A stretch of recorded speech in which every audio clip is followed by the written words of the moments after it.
trucks. Miami Heat just tweeting out that they are going to have a Dwayne Wade Hall of Fame night coming up on January 14th. How about a street naming right, damn it? That's not their thing, though. That's the city. You got to yell at the city, not them. Can the city get it together and get it by that time? Hey, somebody call up Mr. COVID. You want me to call up Fred Suarez? Yeah. He answers his DMs, at least to me. But the last one I got was like... You beat DMing him? What? Oh, yeah. I've asked him, like, hey, man, it was a while ago. I think it was when he tried to run for president. Didn't go so hot for him. I figured I'd leave him alone after once he was like, he tried to dip his toe in the water there, but he was like, I was like, hey, man, where we at with this? And he goes, I'll check. And then he started running for president, and I was like, all right, well, I don't. I'll check. I'll check. We're all going to DM him. Basically means he just came on and did that for the PR. Don't disagree with you, Leroy. Seems like what he did. Man, what are we doing? The dude held a proclamation in his hand. Still no mother bleeping sign. He basically just lied to us.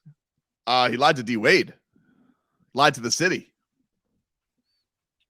Right. You don't lie to Miami. You don't lie to Miami. A lot of people have. You don't lie to Wade more. For you to lie to Miami. Hey, the last person lied to Miami got a new stadium and sold his team for $1 billion. Sure did. And then tried to write a book. How many books do you think Jeffrey Lurie has sold? I'm going to go. Do you think he's... Because he made his family buy him. Yeah, besides the promotional copies, do you think he sold 50 copies? No. Who the hell would have read Jeffrey Lurie's book? Red Rooms. So anyway, January 14th, it sounds like they're going to honor D. Wade. They put the Hall of Fame part of his... I think it's up there already, but I guess, listen, the guy his Hall of Fame speech was awesome when he brought his dad up to the podium. That was really cool. That was Goosey's. Yep. So the other piece of news on the Miami Heat, who are back on the hardwood tonight, by the way, with they're taking on the Charlotte Hornets yet again. 2 Hornets, 2 Bulls games this week. And tonight, no Bam, no Haywood, no Tyler. Apparently, J. Rich is dealing with a headache, too. I think I just saw Ira tweet that out a little while ago. So he's questionable for tonight. Those migraines can be no joke. Same. Yeah. J. Rich missed shoot around with a bad headache. Now listed as questionable. So that's tough. I got Jimmy getting me some Tylenol. Maybe we can sneak him one of those bad boys. But anyway, Tyler last night, he posted on his Instagram. He was in the gym. I mean, he was doing things in the gym. It seems like, trying to get closer to this return. I don't know when the hell it's going to be because the Heat, they're like a lockbox when it comes to this stuff. But I think I saw in the Miami Herald that it could be within the week that he makes his return. The Miami Heat are at home a lot now. So hopefully they need Tyler back, man. Wow, I mean, he don't miss, huh? He don't miss. He's a good shooter, very good shooter. But they need him back. And Anthony wrote, while the Heat has not offered a definitive timetable for any returns, there's optimism Herro will be able to make his return within the next week, according to a source familiar with the situation. Jeez. He just hasn't missed yet.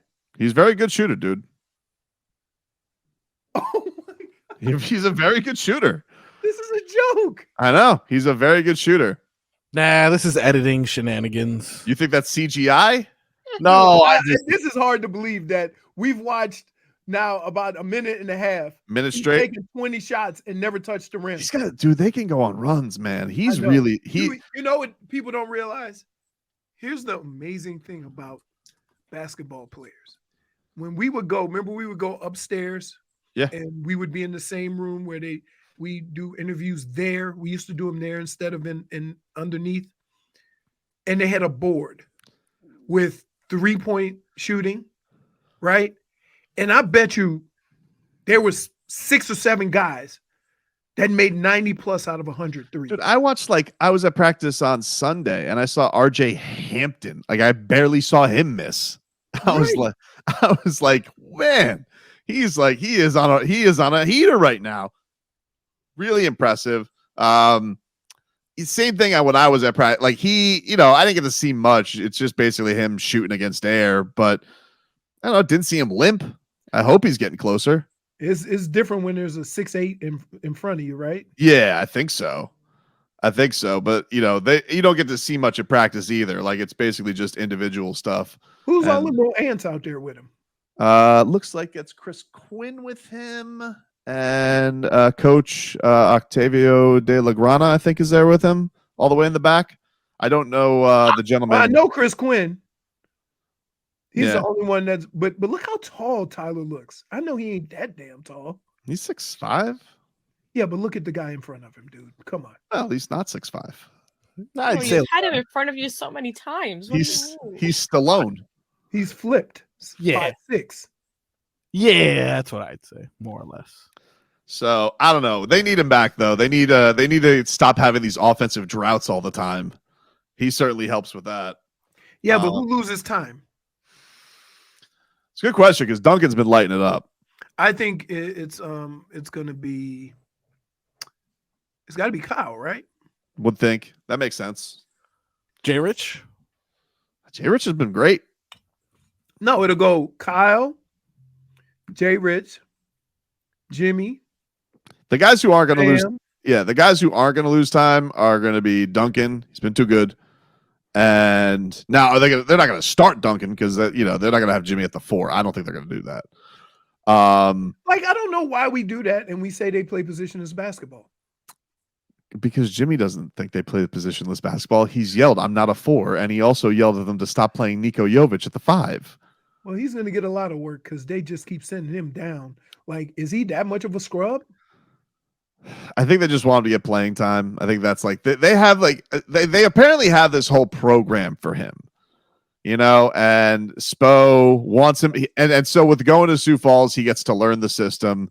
They want him to have the system down, and that's why he's going down. But apparently, he's going to be going down for a while, So I mean, going down and averaging 26 and 10 does what?